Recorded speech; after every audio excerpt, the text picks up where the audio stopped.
With as much rain as we've had in the month of May and now into June, we're still getting rain. Here's one thing I want you to think about. Have you ever considered going to woodchip gardening? So why would you do that? With all the rain that we've had, we come out here in the garden and through the wood chips, and we didn't have to walk in mud. That was one of the big pluses.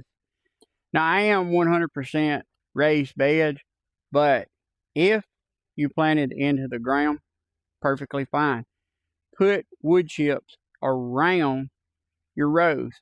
It will help improve the soil. And another thing that we'll do, you can put wood chips around your plant and it will help conserve moisture and it'll help with weed control.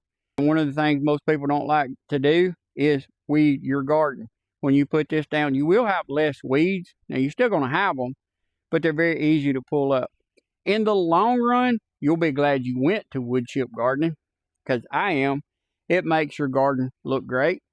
It improves your soil, and it helps with weed control. Wood chips are very easy to get. You can use chip drop. I've used that a couple of times. If you know somebody who does tree service and they grind up the trees, you can talk to them. They're always looking for somewhere to dump.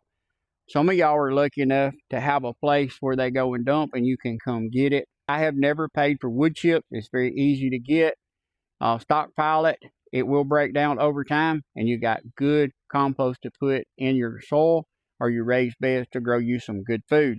I work it first. I come down through this whole entire garden and I put down a thick layer of cardboard. Then I covered it with wood chips.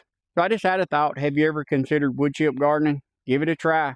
Makes your garden look good, improves your soil, makes a lot less weeding for you. The pluses of being a wood chip gardener. It worked out great for me. It'll work out great for you if you would go to it. You'd love it in the long run. Hey, I appreciate everybody watching. If you would, hit that like button, hit that subscribe button.